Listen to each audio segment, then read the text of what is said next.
Hi, everybody. Can you all mute your computers? We appreciate that. We're going to do Q&A at the end. Hey, Candace, are you on? Yes, I'm on. Okay. And you can mute everybody in the beginning. If you just mute All right. the co-host. Yes, definitely. Hey, we're live. Again, if you haven't muted yourself, please do so now. And I guess Candace can do a group mute, right? Right. I don't know if I'm not co-host yet. Okay. Grandmother's the dream all over again. I think we came into the storeroom. Oh, this is it. This is the antique store? You have to dig, but you can find some great stuff here. This is ridiculous. No one can run a quality business like this. The place is dusty and disorganized, and you can't possibly. Oh, now that is gorgeous. Look at the woodwork. It's exquisite. I wonder if it has a mate. Yeah, look at this. It's got like little flowers on it. It's very cool. Something special. Do you like it? Yeah, then something special. Hi.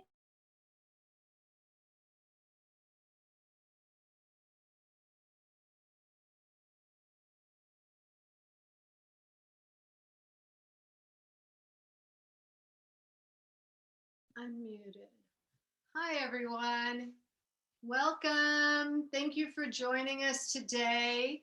I would really appreciate if everybody has muted to mute now. I think that Candace can do a group mute, but just in case when you get on, please mute your phone. We'll be doing a Q&A at the end of our session today.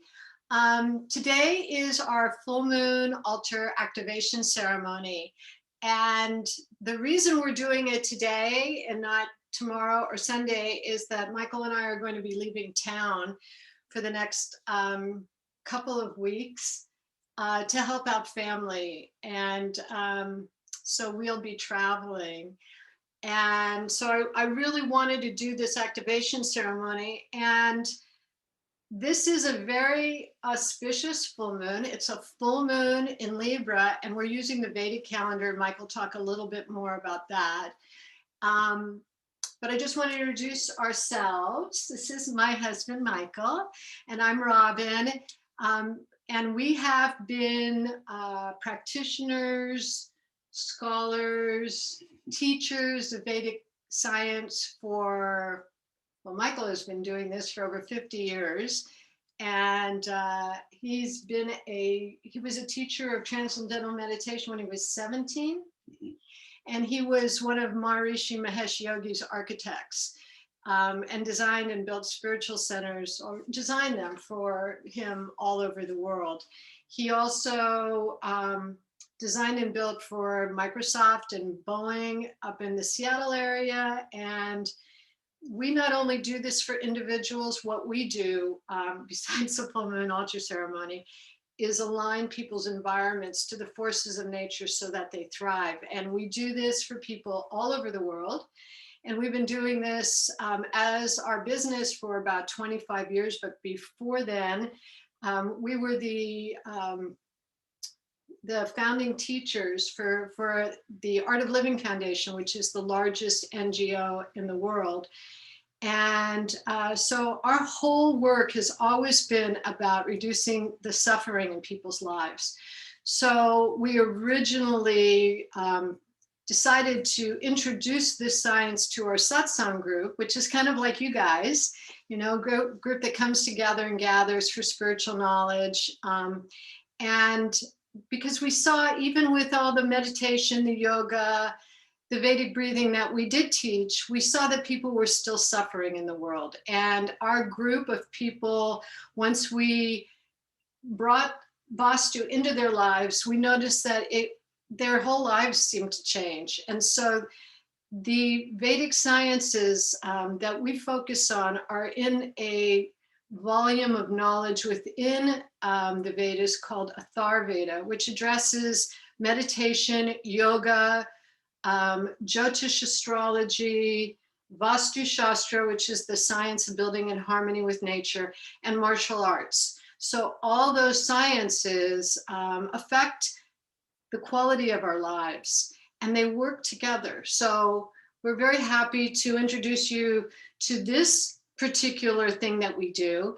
And this is actually, I think there are some new people on today. So sorry if you guys have heard this before, but we decided to utilize the science for not only our satsang group and ourselves, but I actually went back to school and got my master's degree focused on how I could make the science more accessible to the West.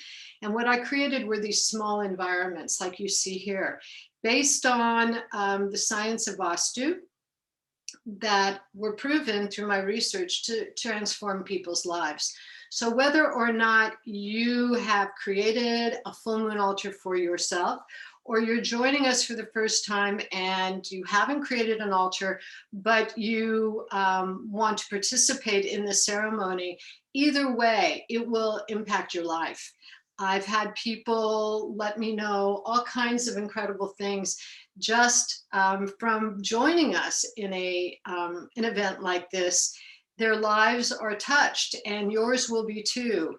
What I have noticed over the years is that the people who are doing some sort of spiritual practice on their own, they're meditating, they're chanting, they're doing yoga, they're journaling, they're dancing, they're doing some sort of personal spiritual practice, notice the impact sooner. It's not like it doesn't affect everybody, but because you are more tuned to the spiritual or subtle energies, you feel the impact in your life sooner. But it does affect everybody's lives. The difference between a full moon altar and an abundance altar, which we have been using on our mantra Mondays for the whole month of April, is that this is an altar that you put together as the moon is rising, and you take down after it begins to wane. This particular moon is a super moon, so it's going to be brighter and bigger in the sky, and actually the effects of it will last longer. We always like to build it as the moon is gaining fullness, because that's the energy of potential and creation. And we take it down as the moon is waning, because we want our dreams to be as full and as alive as the moon when it's full. So we'll talk a little bit more about that particular time of the full moon a little later. But this is a pink moon, the full moon in April, and it's all about unconditional love, understanding, healing, hope, and opportunity. I write a lot about this kind of stuff in our blog. So if you want to learn more about the energies of the moon, especially week to week, we do talk about it a lot. And the theme that kind of may shift a little bit during the month, but this next month, the month that we're moving into in May, is all about awakening. And that's going to be the theme of the month, about balance and healing, our soul purpose, clearing all of the trauma and disappointment so that we can focus on what it is we do want in our life and stay present, stay current, so that we can utilize that powerful magnetic energy, the planetary energy, for our upliftment, and also so that we can be in service to others. And that is kind of what we are all about, is we want to share this with you, because we've gained a lot of knowledge and we want to pass this on. And so we're sowing seeds out in our worldwide community in hopes that you will carry this message of support and belonging and connection to other people around the world. Also, it would be great to know where you're from. So if you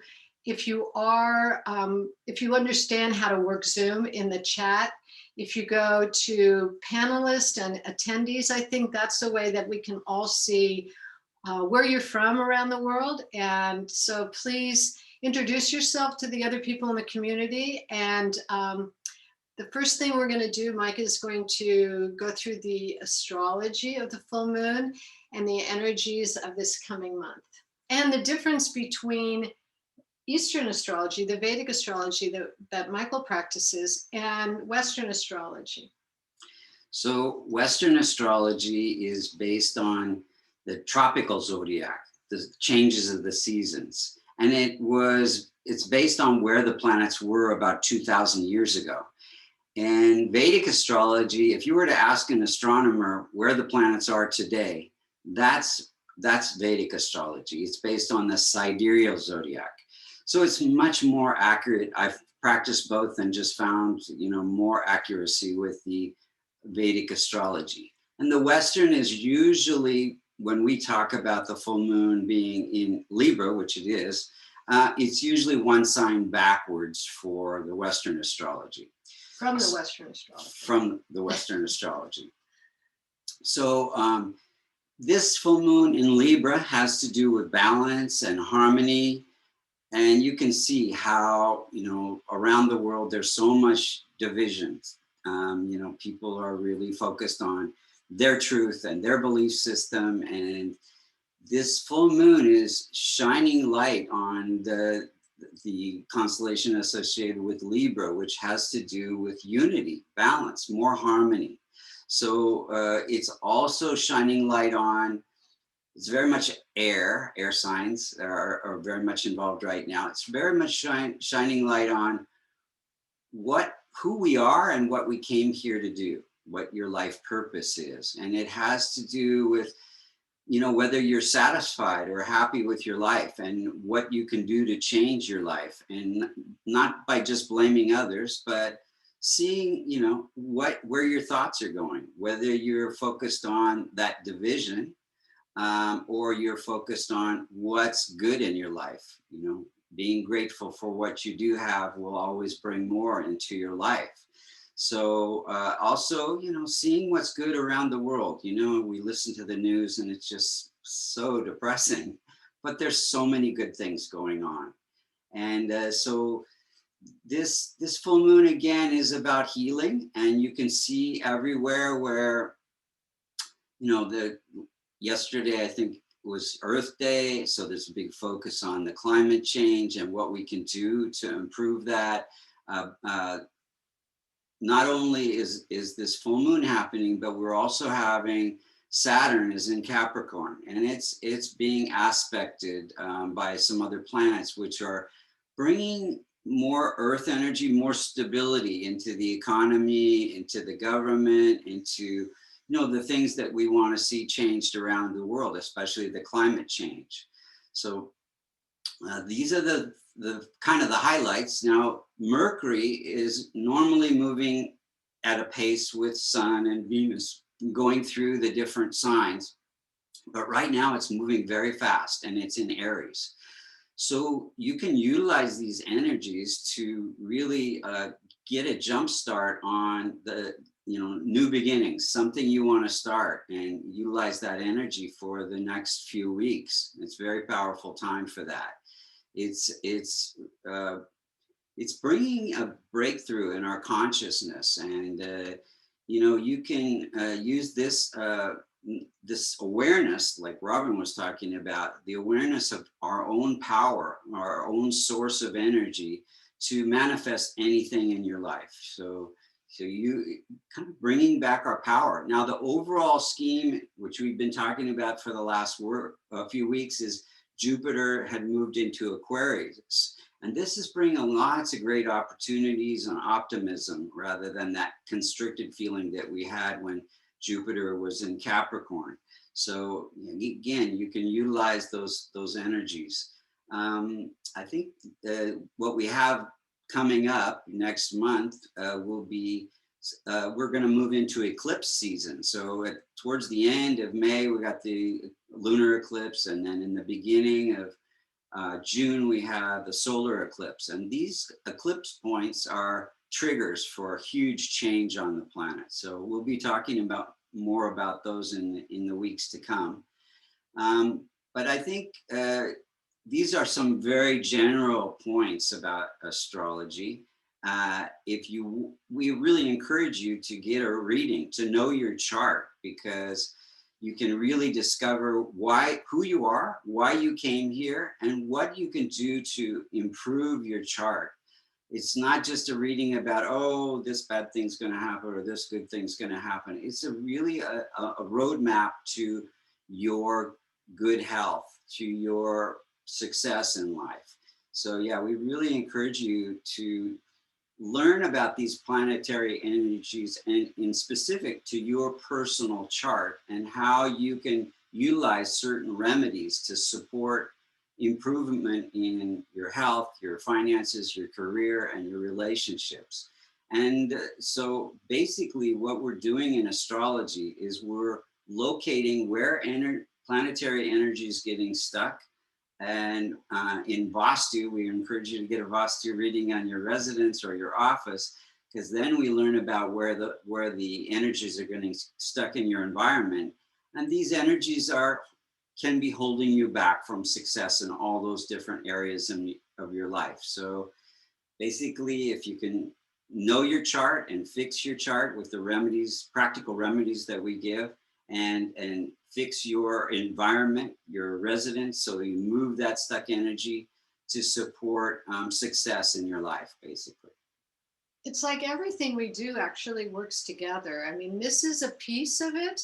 And I've heard from so many of you how your life has just changed since we've been doing this, which is so heartwarming for us, because it helps us to, when we hear from you, to know if we're doing what we really want to share.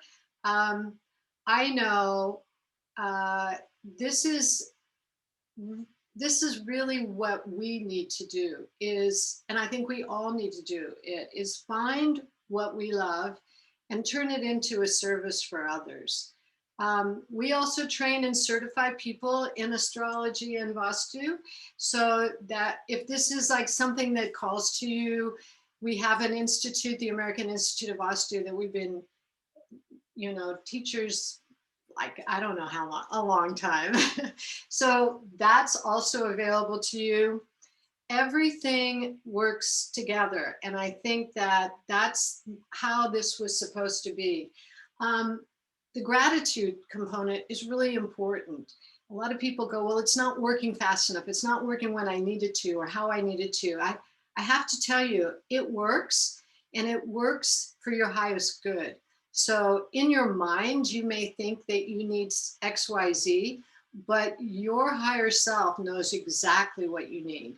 And sometimes things need to break down before they get built up, because we create very strong boundaries for ourselves that sometimes we feel safe and secure, but we actually don't have the kind of growth that we need for our well-being or to allow us to do what we came here to do, as Mike was saying.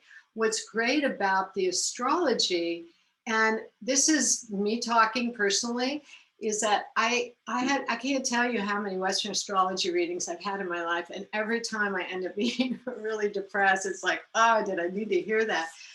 What I have learned from my Vedic chart is, especially with the kind of Jyotish Mike does, there are specific things that you can do that when you hit a rough patch, which we all have, I mean, it's life. We are here to feel the full range of our emotions. But when you hit that rough patch, there are things that you can do to soften that period of time that you're going through, so that you become aware ahead of time. Oh, these next couple of months may be pretty rough, but I have these 3 things that Michael just told me to do. And one of them is usually some chanting, which we are going to do together in just a few minutes. Specific chants for what you're going through, colors, scents, other remedies, things that you do, action steps that you take in the world to help you experience life with not so much chaos when you do go through those rough patches. So I just wanted to say that. Other thing is gratitude. So important. Nothing changes with an ungrateful mind. I'm sure you've all had times when you've been angry or depressed, and things seem like, unless you push things into being, things don't change. And that's not a great way to manifest. We want to surrender, so we allow the divine to support us, because the divine has a better idea of what your true needs are. The other thing that I did mention recently in my blog that we've been talking about a lot is the balance between doing and being, doing and allowing, doing and surrender. We're not pushing this new way of being for you. We're allowing it to unfold. You take the action steps, and then you take time inside to feel how that resonates with you.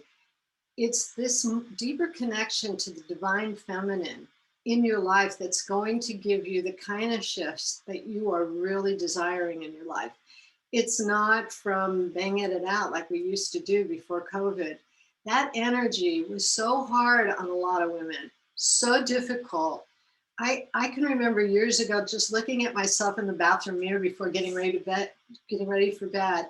Externally, everything felt like, wow, I've really done great. But internally, I can remember saying, is this all there is?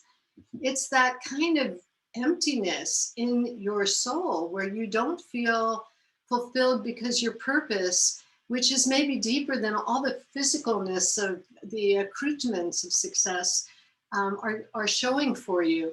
It's that deeper desire of what you really came here to do. And that's what this altar is about. It is a 3-dimensional homing device for your highest intentions, bringing them into form. So we have the elements placed in a specific placement. If you could, and I'm going to go through the elements, but the way I see this is that it is like a radio transmitter for what it is that the divine wants for you. You place your order, and it opens that energy when we ignite the altar, and things start changing. I actually see this as a 3-dimensional Sri Yantra. It is powerful. Abundance is Lakshmi energy. Move back just a little bit so they can. This is the divine goddess Lakshmi. She is the goddess of abundance, beauty, prosperity, fertility. You're birthing something new, and she is your support. And all of the deities within the Vedic tradition have value and power, but other traditions do as well. So if it doesn't resonate with you to do like statues and things and paintings of Vedic gods and goddesses, then use Mother Mary, use Kuan Yin, whatever is, put yourself on the altar. Whatever resonates with you is perfect. It's your altar. You create it the way that resonates for you. I'm using Saraswati. All the female goddesses are really focused right now on this time that we're in, because we're birthing a new time. And Saraswati is the goddess of creativity. We're moving into this awakening with our creativity now, where we're bringing our innate wisdom, our divine feminine wisdom into the world. Men and women are finding this balance in their life. It's not just us women. So she is the goddess of wisdom and creativity. So I'm going to go through the elements in the altar, and then we're going to chant the long, slow Om Namah Shivaya.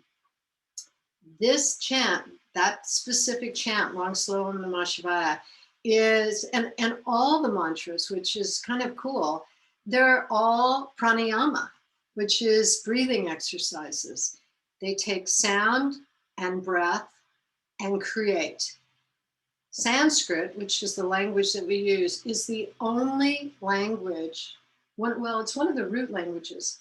I don't know if it's the only language, but it's an ancient language where sound and form are the same. So you can have a mantra and then it can be associated with a yantra. This is the Sri Yantra, and this is the Lakshmi Yantra. We are going to be chanting this mantra, and it actually creates form. So the form for Lakshmi is prosperity, abundance, beauty. I'm really into beauty. I love beautiful things, and I think beauty is a very, very high vibration. It is the vibration of joy. It is the pure energy of love. And so when we create altars, directional altars that we use during Mantra Mondays, I tell everybody, make an altar that when you look at it, you love it. Because if you don't love it, you're not feeding your altar with that. You can't look at your altar and go, oh, I guess it's okay. You need to be really happy with what you've created. And if it doesn't spark that feeling of beauty for you, which is personal, it isn't my altar, it's your altar. If it's beautiful to you, that energy feeds the altar and makes it even more powerful. So let's go through the elements. Air. Air, we're going to light the incense while I'm doing this. But I'll take a sip of water.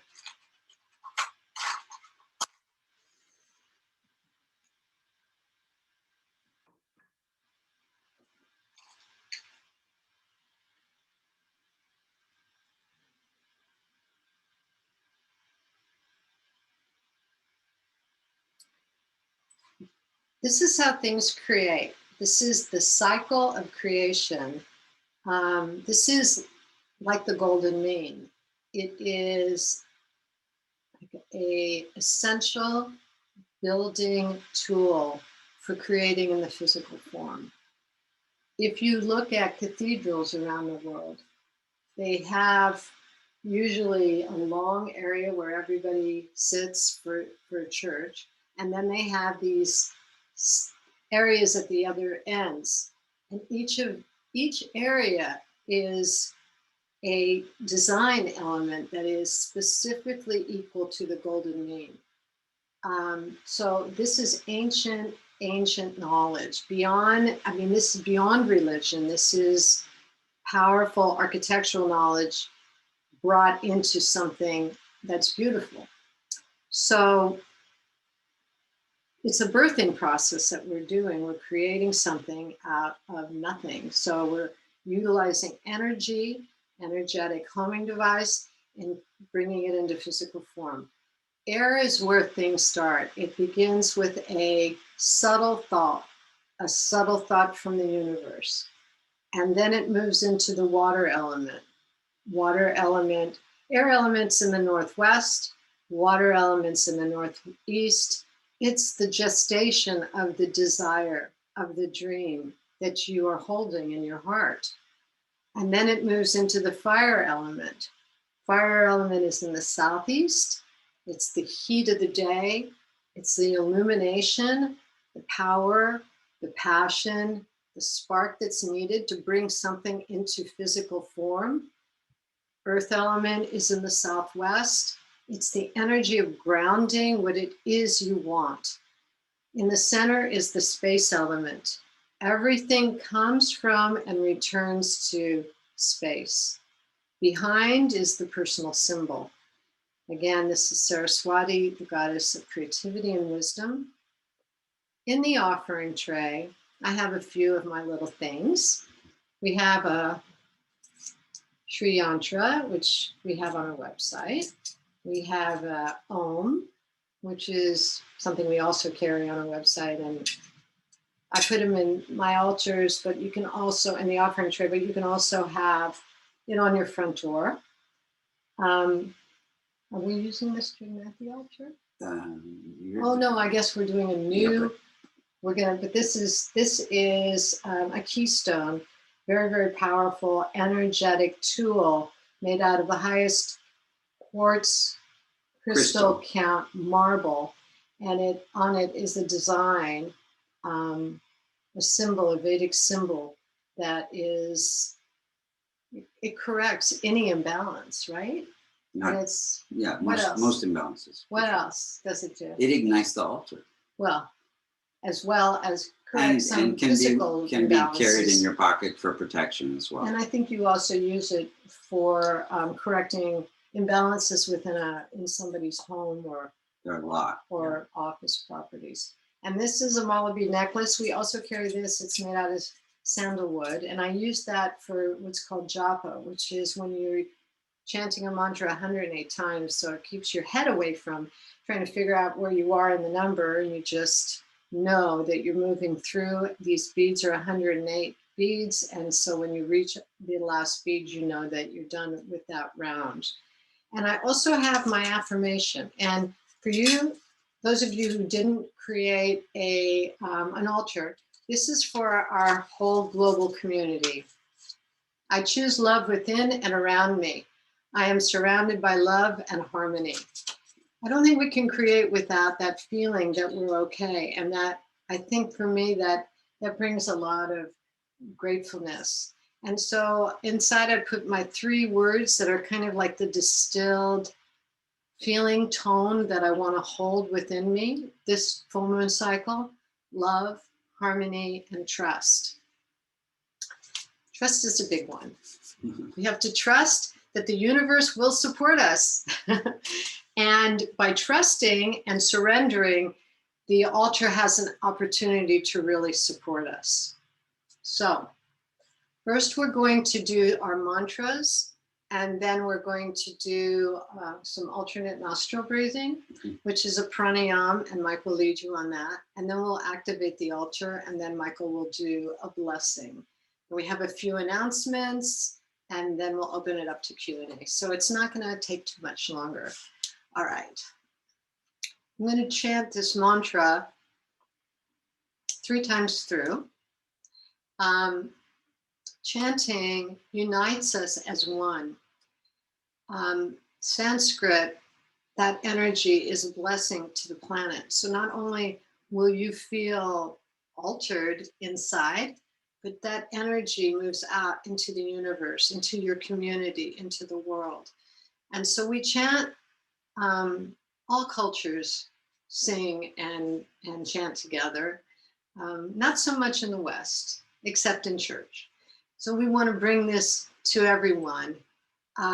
This mantra moves energy up through the chakras, and it opens up and balances the 5 elements within the body. Mm-hmm. Brings the energy from the base of the spine up through the head. Normally we breathe about 17 times a minute. We're going to slow the breath down. If you're having a hard time, because I take just a few deep breaths each time, if you can't sustain it as long as I can, take another breath. Nobody's watching you. We don't do this because we're great singers. We just do this for the effect on our nervous system and our energetic field. And I like to close my eyes while I do this. And if you already know, it's just Om Namah Shivaya, but we're going to do it very, very slowly. Okay, here we go.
Now I'm going to do Mrityunjaya.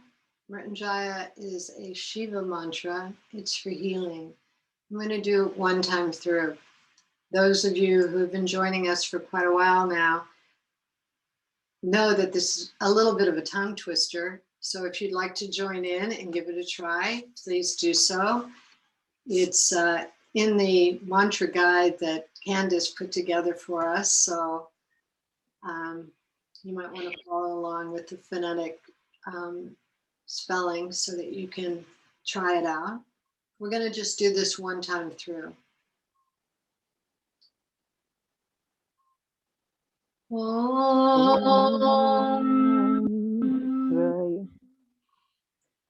Trayambakam yajamahe Sugandhim Pushtivardhanam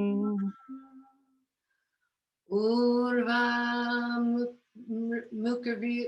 God, pardon me, I got a little distracted. I'm going to start again. Somebody was chanting along and I got lost. Om Triambagam Yajamahe Sugandhim Pushtivardhanam Urvarukamiva Bantana Mrukyor Mukshi Amamrutat.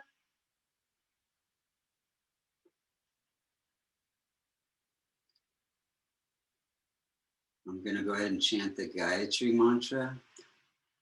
Om Bhurvasvaha Tatsavitu Varenyam Bhargo Devasya Dhimahi Dhiyo Yo Nat Prachodayat.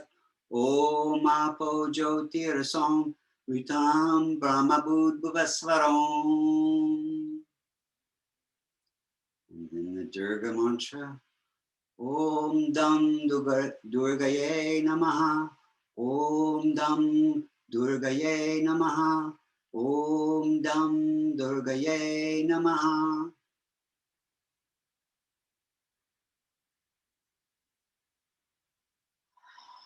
I'm going to chant the Lakshmi Mantra.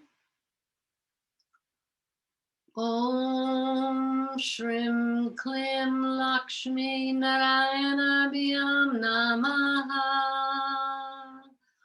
Om Shrim Klim Lakshmi Narayana Bhyam Namaha. Om Shrim Klim Lakshmi Narayana Bhyam Namaha.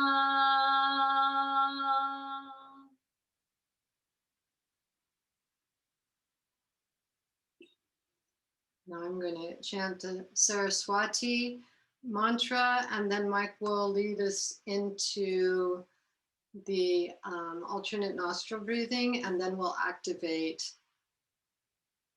the altar. Om Saraswati Devye Namaha.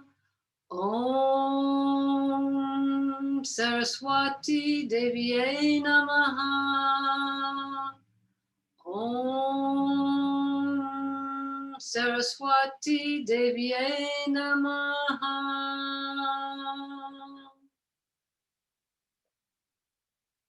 Just keep the eyes closed and we'll do some alternate nostril breathing. You can close off your right nostril with your thumb on your right hand and breathe out the left nostril and in the left nostril. Close off your left nostril with your ring finger and breathe out the right nostril and in the right nostril. Close off your right nostril with your right thumb and breathe out the left nostril and in the left nostril. And just go back and forth a few times. Very comfortable breath. This balances the left and right hemispheres of the brain.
Relax the hands, relax the breath. And slowly, gradually with you. A big smile, you can open your eyes.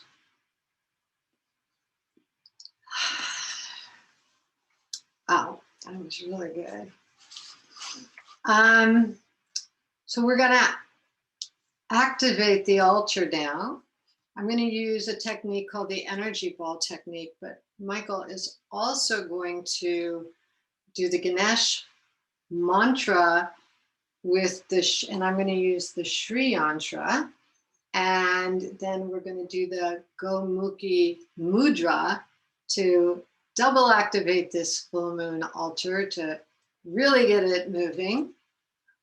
I wrote about several different techniques to energize the altar. There are many, but I wrote about 3, I think, in Altars of Power and Grace, and this is one of them.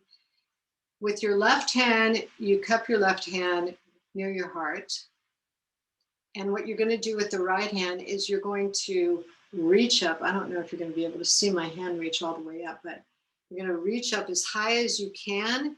And as you inhale, and as you exhale, you bring it down towards your heart, towards your left hand. And you're starting to build energy, like an energy ball in your left hand. We're going to do this 2 more times. Breathe in.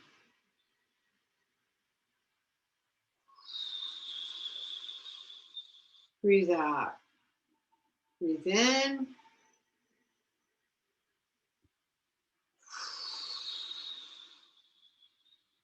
Breathe out. By now you should start feeling that energy ball, and then you're going to take it and you're going to place it in your offering tray. And if you have a yantra or something else that's precious to you, you can take it even if you have your affirmation or both. I'm going to take both. Why not take both? You can take it and you can hold it to your heart, and then with your left hand covered by your right. And close your eyes and start taking some long, slow, deep breaths through the nose.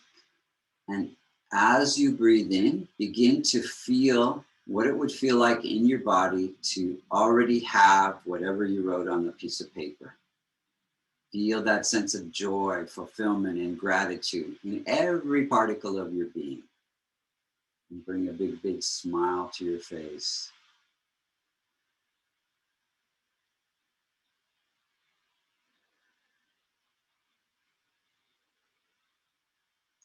Now you can take the yantra and the intention on a piece of paper and place it in the center of the altar.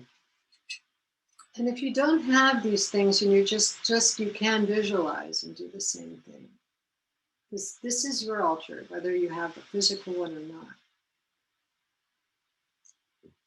So now we're going to use the Gomuki Mudra. It's the mudra of intention. So you have the two middle fingers held into your palms by your thumb, and your pointer finger and your baby finger stick out.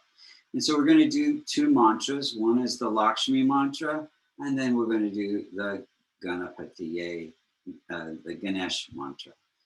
So Om Shrim Kalim Lakshmi Naranabhyam Namaha. Om Ganganapatiye Namaha. Om Ganganapatiye Namaha. Om Ganganapatiye Namaha. Om Ganganapatiye Namaha. Om Ganganapatiye Namaha. Om Ganganapatiye Namaha. Om Ganganapatiye Namaha. Om Ganganapatiye Namaha. Om Ganganapatiye Namaha. You can relax your hands. Bring a big smile to your face. Now just become aware of anything in your life that you want healed. Relationships, past and present. Your physical body, your health, and the health of your family. The growth of your life purpose, your career, and the family, your family's prosperity. And also healing for the planet, peace, joy, and happiness for the planet.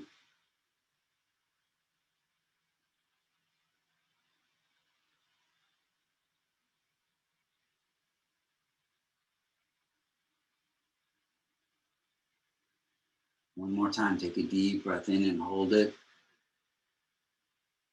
And as you breathe out, just surrender all those cares to the divine, all those intentions to the divine. It's in divine time and hands to bring you the opportunities to fulfill those intentions. Bring a big smile to your face, and slowly, gradually, in your own time, you can open your eyes.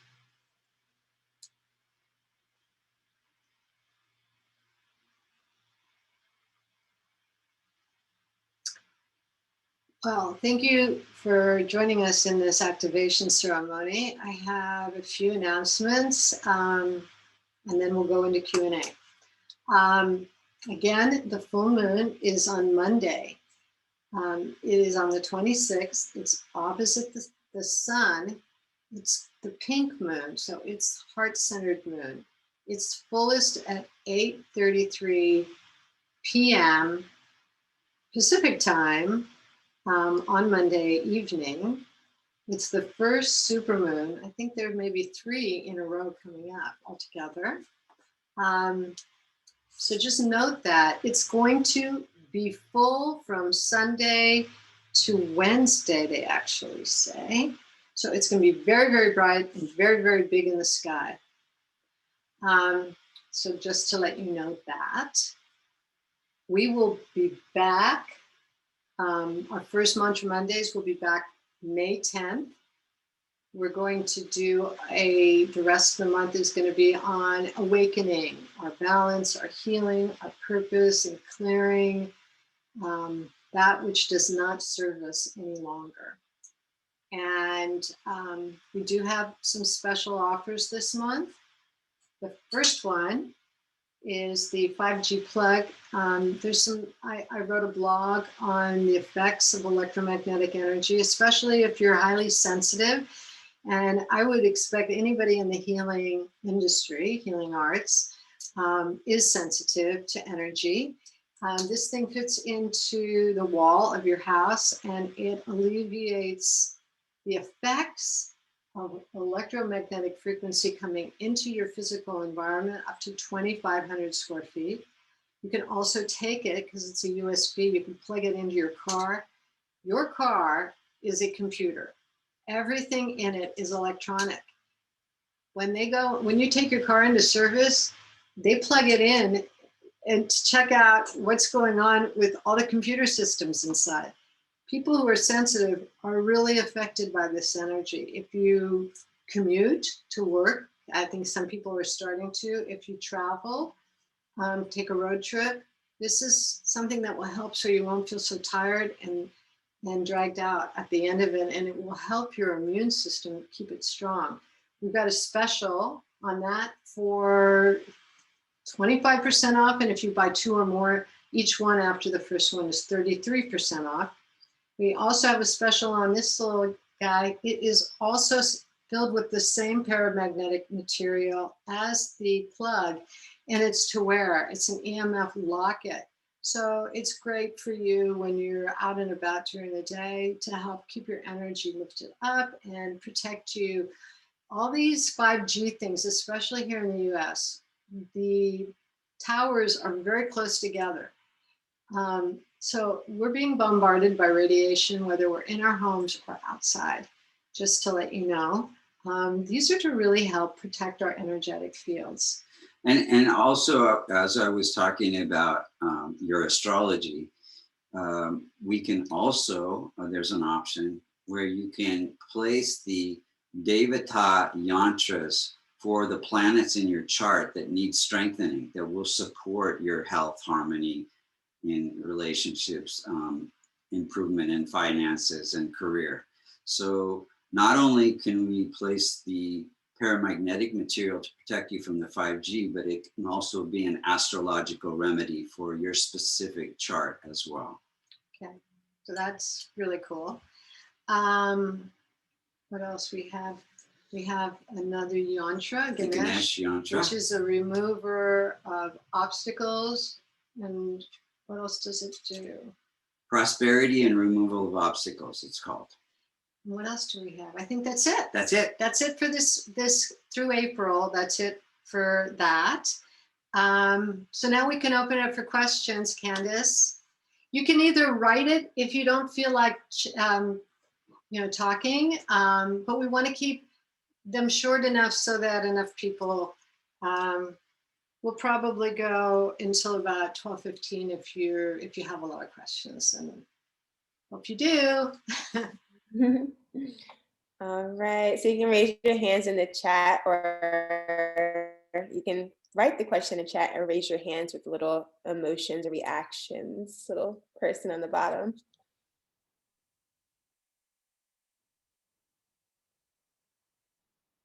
Let's see. Does anyone know if 5G also affects the heart? Yeah, so we are electromagnetic beings living in a sea of electromagnetic energy that's increasing by the day as these towers keep being put closer and closer to wherever you live. And so these electromagnetic frequencies, our body is trying very hard to adapt to them. But many, many people are very, very sensitive, and it affects their immune system. It affects every part of your body, your DNA, your cellular structure.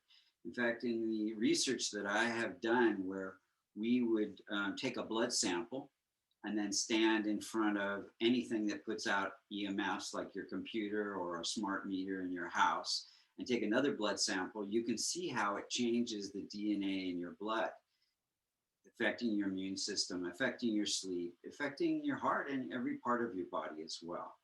So, and then when we plug the USB plug into the wall, and you do the same research and experiment, or you're wearing the pendant, then it doesn't change the DNA in your blood sample. So it's basically changing that frequency so that it's something the body can handle, as opposed to weakening your immune system and your heart and everything else in your body. So I hope that answered the question.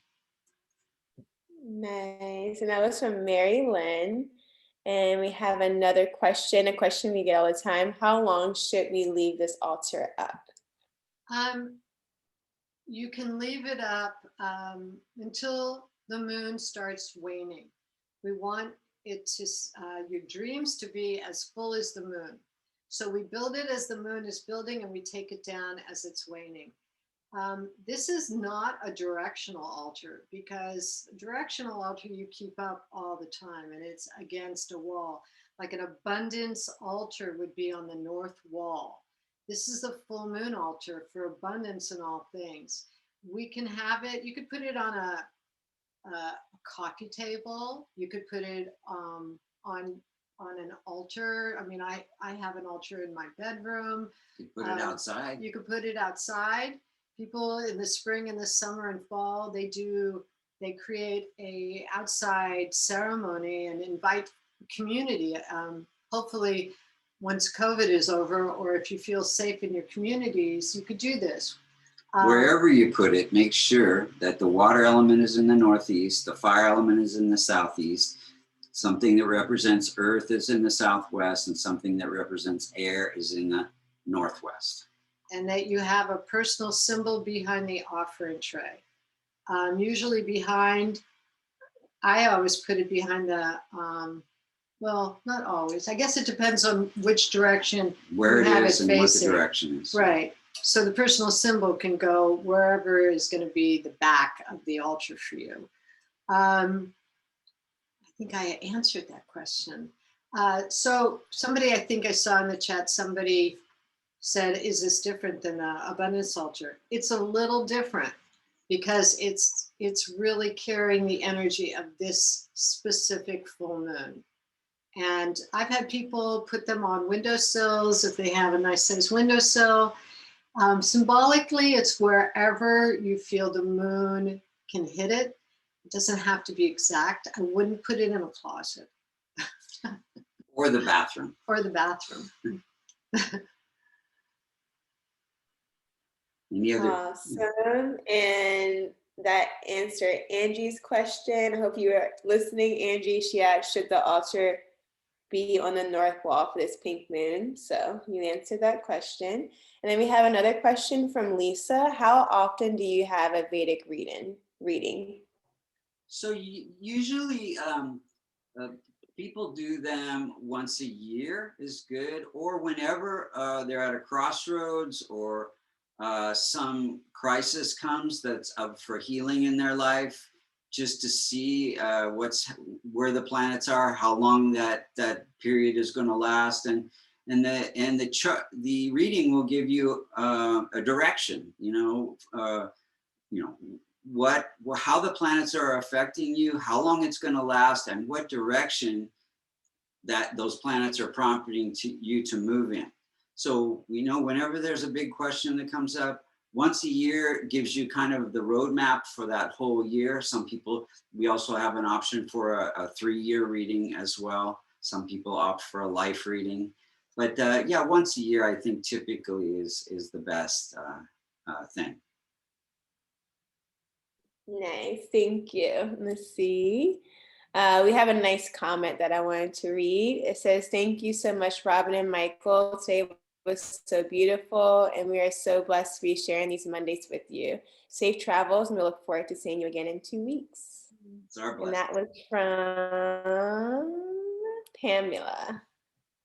All right, and then let's see. Do we put the moon yantra in the center for this altar? You can. Yeah, absolutely. Definitely you Why can. not? Whatever goes in the offering tray is going to be magnetized. So just know that, some people take their crystals and put them in the offering tray to cleanse them during the full moon. You can do that. Rings, you can put your ring there. I've had people put credit cards on the altar. Sure. I mean, it's crazy, and their lives changed, like in a big way. I think I told the story. there was a couple. She was part of our satsang group. Her husband was a Marine, very naive to anything spiritual, very, very naive, but very curious and open-minded. He wanted to support his wife. He came to one of our satsang full moon ceremonies one time, and he said, "Oh, I didn't bring anything, but I'll put my credit card on the altar." And he came back the next month and said, "I got a promotion out of nowhere.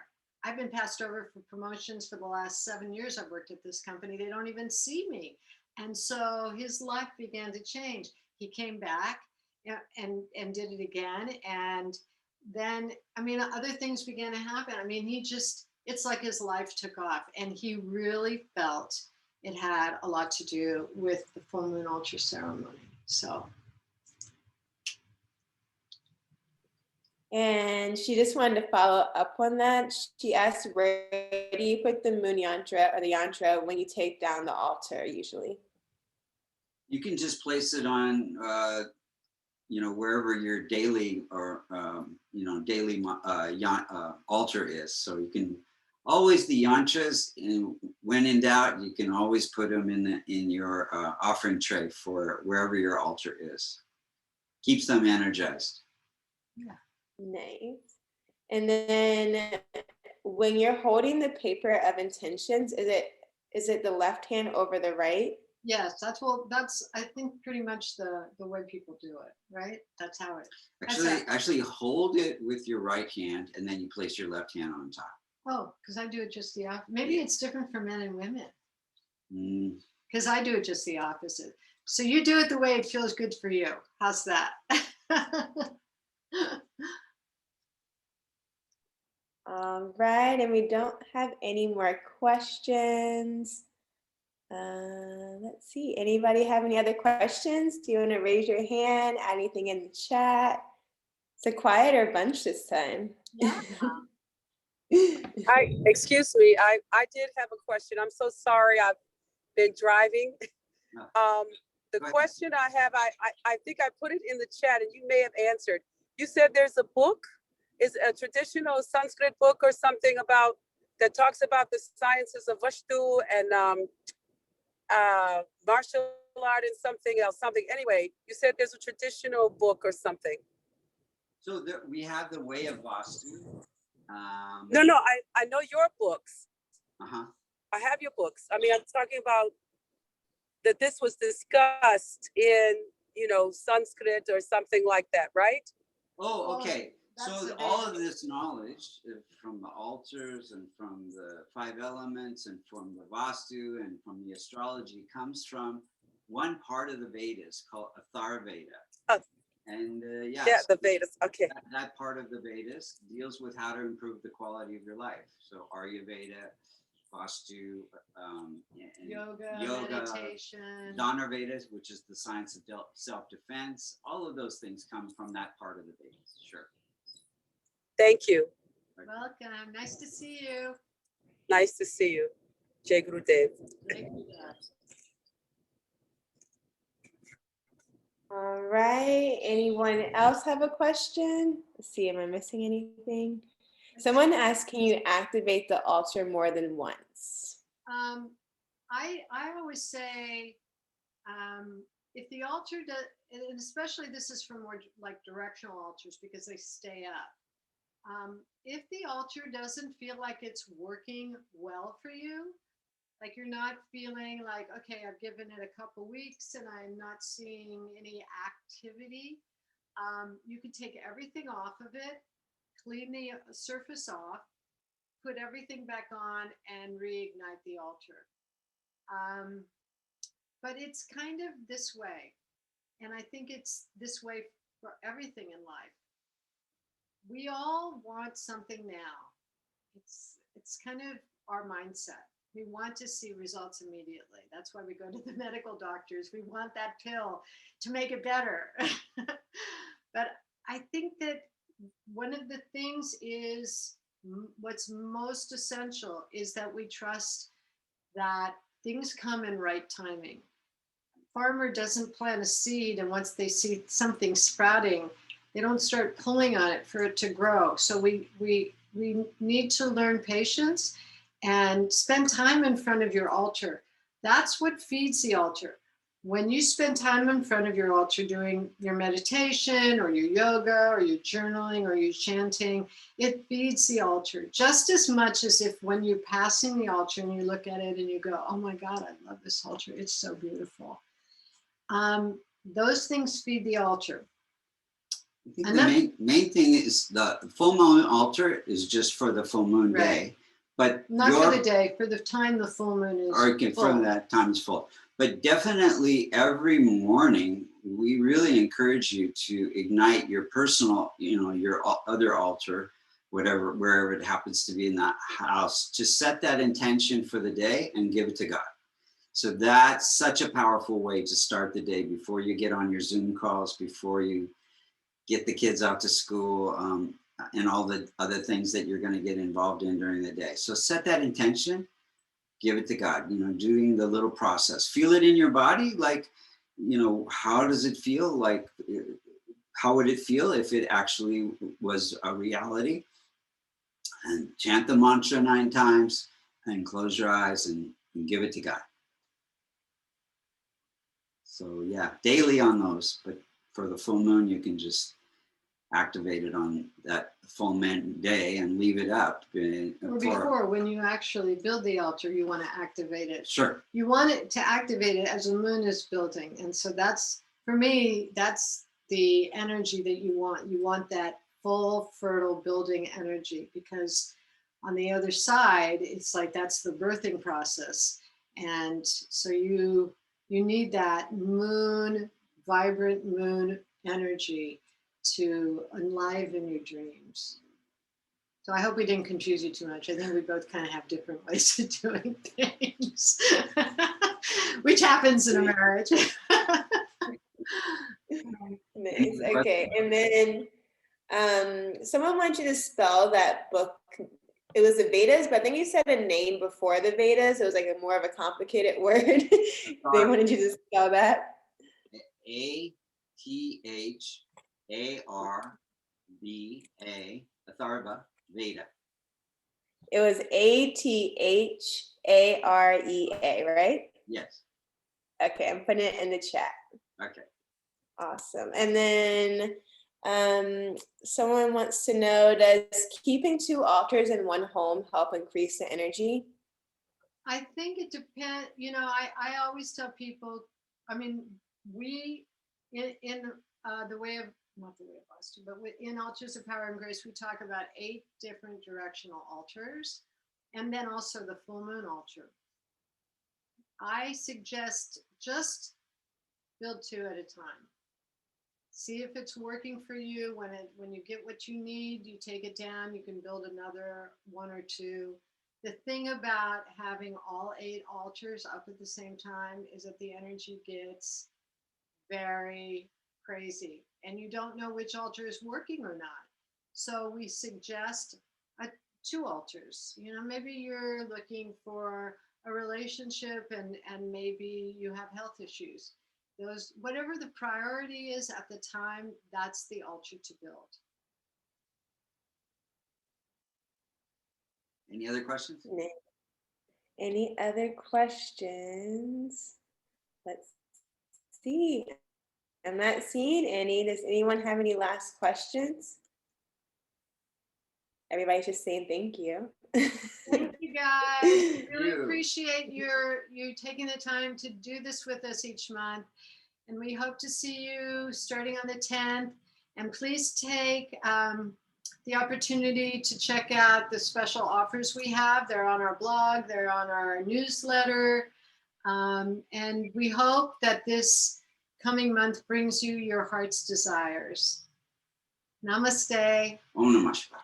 One more question. Oh, okay. Sorry, one more question. Someone wants to know, is the Altars of Power and Grace going to be published soon? I guess the hard copy or the paperback. Well, it's like everything. We are caught in COVID, right? And so we can't really move ahead like that. And so it is in PDF form, either on our website or on Amazon. both Altars of Power and Grace, The Way of Vastu, and also Making Room for Mr. Right. So if any of you are looking for relationships, that book is dynamite. It's how I kind of pulled him in. So use those tools, kiddos. All